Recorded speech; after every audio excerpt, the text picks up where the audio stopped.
Welcome back. Today we're working on a woodworking project and we're going to be making 2 small bookcases.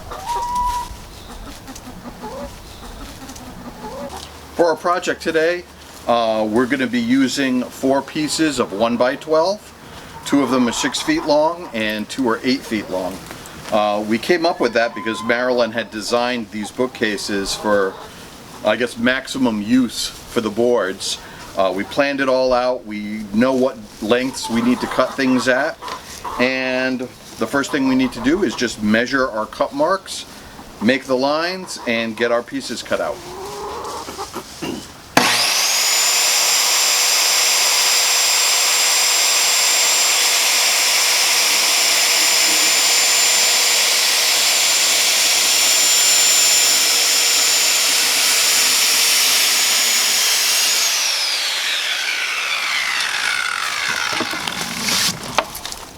Well, cutting the 2 6-footers in half gives us our 2 sides for both bookcases.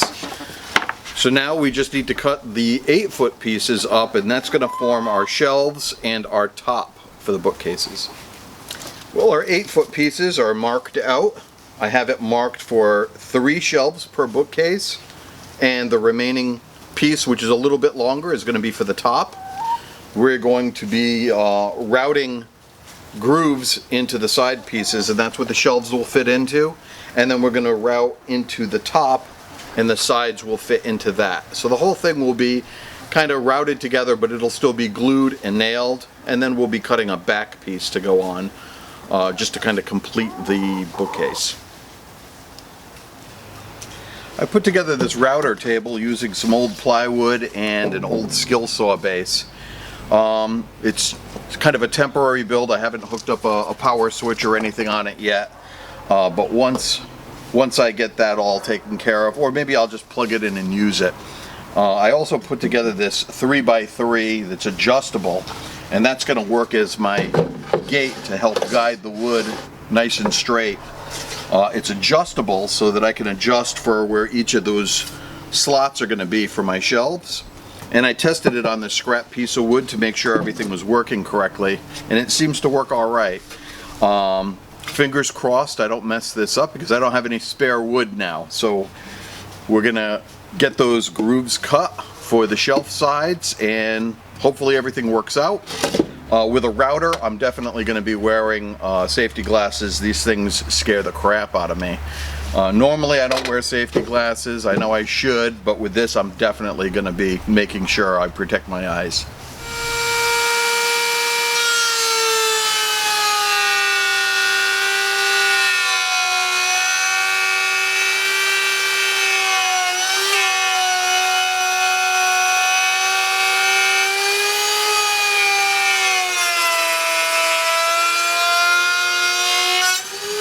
Well, I moved everything from outside into the studio. It's just getting kind of chilly out and dark, and I figured I'm going to work in comfort. So I cleaned up my mess.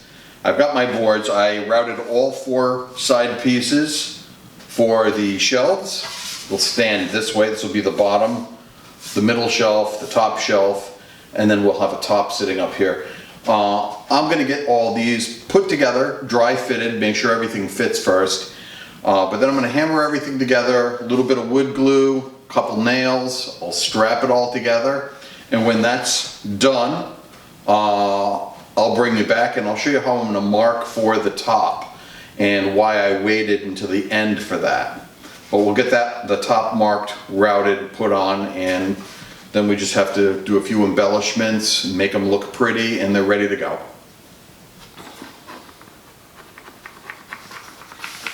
Okay, I'm just going to spread some glue kind of liberally here, and I can clean up the mess afterwards.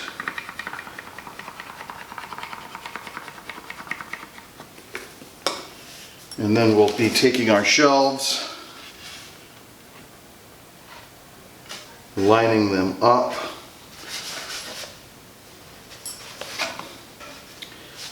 And then using a rubber mallet, I'm going to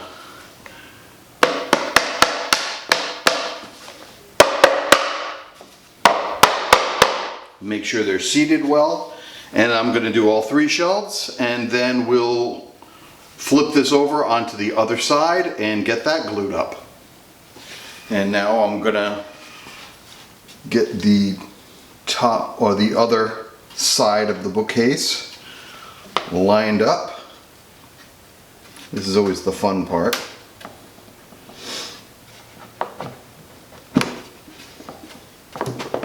Okay. I'll get all this pressed into place. We'll throw a few brad nails in, and then I'm going to use some straps just to hold it together until the glue has a chance to set up. This one's all set and ready for the top.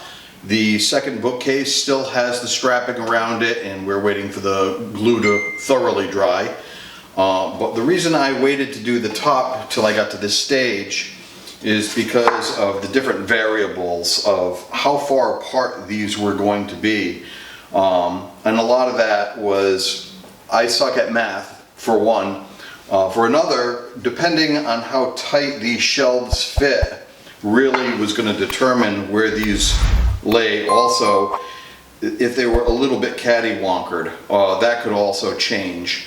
The other thing that might change too is if they're slightly warped. But now that it's at its finished stage, what I can do is take the tops, we'll put these on and get everything centered the way we like. Once they're on and they look like they're fairly well centered, I can just trace underneath here where the sides are going to come up, and then I'll route the top along those trace marks, and then the top will seat right on here. We'll just glue and brad that down as well. Then the only thing left really is to put it back on the bookcase, maybe throw a little bit of molding on it to make it look pretty, give it a coat of varnish or a stain or paint. We'll see what we're going to do with that, but we'll wait until the end before we make any decisions. Well, everything's nailed together, the glue is set up, and they're nice and solid. I still have to go and fill my holes. I've got 4 holes at the tops, and on this one here you can see I put a piece of molding. I'm gonna have to fill those holes as well. I put that there because these are both getting gifted to somebody who owns cats, and anybody who owns cats knows not only cat fur but cat toys and the little thing that comes off your milk carton and all of that stuff ends up under furniture. So I wanted to close up that gap. I'm going to put a piece of molding on both of these, and then I think I'm going to use this 1x molding just across the face of each of these shelves just to dress things up a little bit. So I'll get those cut and tacked on, patch up these holes, give everything a good sand, and at that point it's ready for the back. I have this piece of, I believe it's Masonite, that I'm going to cut out to fill the backs of these units. That way anything put on the bookshelf isn't just going to fall out the back side. And that'll close everything up. At that point it's ready to get stained and urethaned or painted or however they're going to be decorated. Marilyn, I think, is picking out a stain to do these, and that'll kind of wrap up the project. We'll show you the finished gifts. You'll get to see them before the recipient. Hopefully they don't watch the video until after Christmas, but on to the next step. Marilyn picked out a color for the bookcases, so we're just going to apply the stain, wipe it off, and we may urethane when we're done just to give them a nice shine. But I'm going to get that done now, and then we're almost there. We cut the backs, but we decided not to put those on until after we finish staining. That way we can get a really complete finish without accidentally getting stain on the backs. But I'm going to get that done, and then we're almost there. Well, we finished them up just in time. We only have a few days left before Christmas. So they're all stained, they're all buffed and ready to go. The backs are now on. I kind of like the contrast between the different shades of brown. We decided not to put a polyurethane on these. That way, if the people who are getting these as a gift want to put a coat of paint on it instead of keeping them natural wood, they can. If they want to polyurethane them just to give them a nice gloss or shine, they can do that as well. But we're going to leave this kind of flexible, that way they can do what they want with them.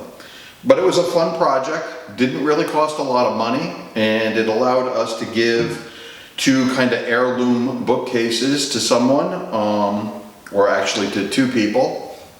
And it was a gift that came, from the heart, and it makes sense to who we're giving it to, and it was something that we created rather than just go to the store and buy.